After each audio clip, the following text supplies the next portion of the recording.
You know what happens when building your dream home turns into a year-long legal nightmare? Well, we're about to dive deep into the court documents of one family's pretty intense showdown with their homeowners association. It's a battle that's got everything: accusations of deliberate delays, conflicts of interest, you name it. So let's set the scene. Our story starts with something we can all relate to. It's April 2018, and Rick and Lisa Hawley find the perfect piece of land in a gorgeous community near Sedona, Arizona. They buy Lot 50, all set to build the house they've always wanted. Now, they knew there was an HOA, of course, but I don't think they could have possibly predicted what was about to happen next. Okay, so their builder told them the whole approval process should take, maybe 3 months. But that 3-month estimate? Yeah, it stretched into an entire year. They submitted their first plans in October 2018, and by the next summer, they were still waiting for the final green light. By October of 2019, they'd had enough. Their frustration just boiled over, and they decided to take their HOA to court. So, what was really going on here? Was this just a classic case of a power-tripping HOA deliberately blocking a new neighbor, or was the family's builder just not following the rules? When you dig into the legal filings, you find two completely different versions of the same story. To really figure this out, we have to look at exactly what the Hawleys claimed in their court petition. I mean, they didn't just say the process was slow. No. They made 3 very specific legal allegations against the Homeowners Association. And here are the 3 pillars of their entire case. First, intentional delay. They straight up accused the HOA of purposefully dragging its feet. Second, a conflict of interest, and this one focused on one board member in particular who just so happened to be their next-door neighbor. And third, they were afraid of what they called retaliatory fines. Basically, that the HOA would try to punish them for daring to speak up. Okay, let's start with that first claim, because it's the big one. That the year-long wait wasn't just bureaucracy. It was a deliberate strategy by the HOA to stop their build. So, was it an abuse of power, or was this just a really frustrating but ultimately legitimate process? And this right here really gets to the core of the whole disagreement. From the homeowner's point of view, the HOA's review committee just kept coming back with new demands, constantly moving the goalposts. But the HOA, they told a totally different story.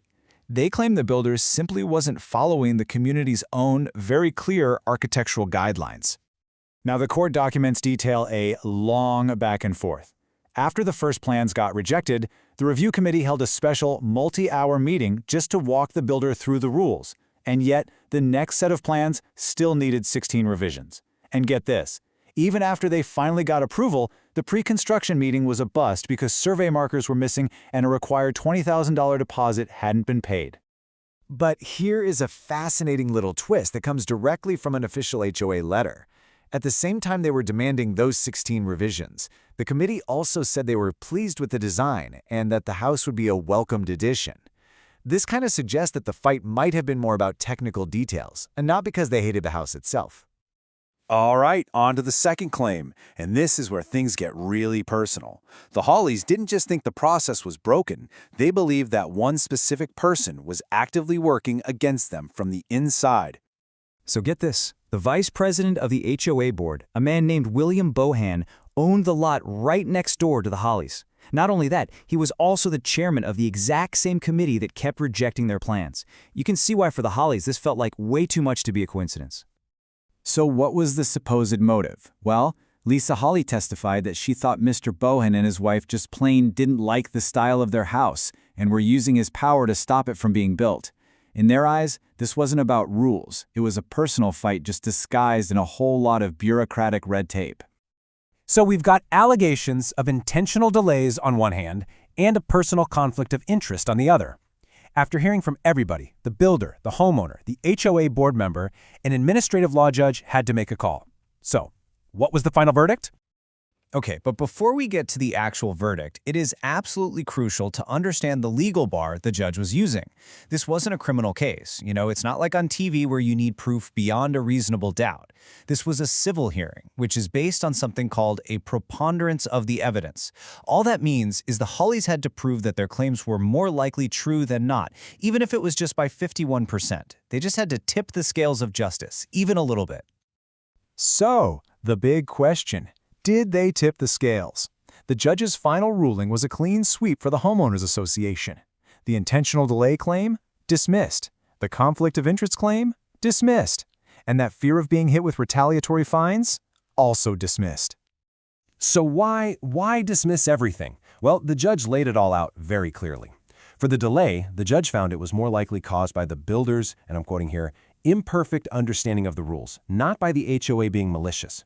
As for the conflict of interest, the judge basically said it was based on feelings, or, in legal terms, suppositions and inferences, not on any hard evidence of bias. And finally, that whole fear of fines, well, no fines were ever actually handed out, so that claim was just pure speculation. And this quote from the judge's decision, wow, it really gets to the heart of the matter.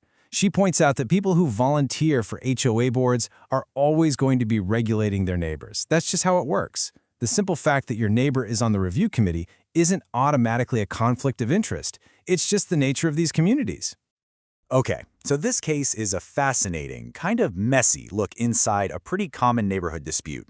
But beyond this one story about Lot 50, what are the bigger lessons here? What can we all take away from this if we live in an HOA or are maybe thinking about it? All right, what can we learn? First off, you gotta understand the rules yourself. Don't just trust that your builder knows everything.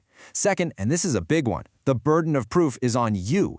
Your feelings and suspicions, however strong they are not enough in court. You need documented evidence, which leads right to number 3. Document everything. A clear paper trail is your best friend. And finally, remember that a process can be slow and super frustrating, but if the HOA is following its own established rules, it's probably legally okay. And all of this leaves us with the massive question at the heart of millions of these communities, right? Are HOAs a necessary evil, protecting community standards and property values?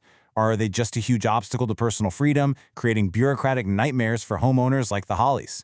I gotta say, this one case gives you plenty of ammunition for either side of that argument.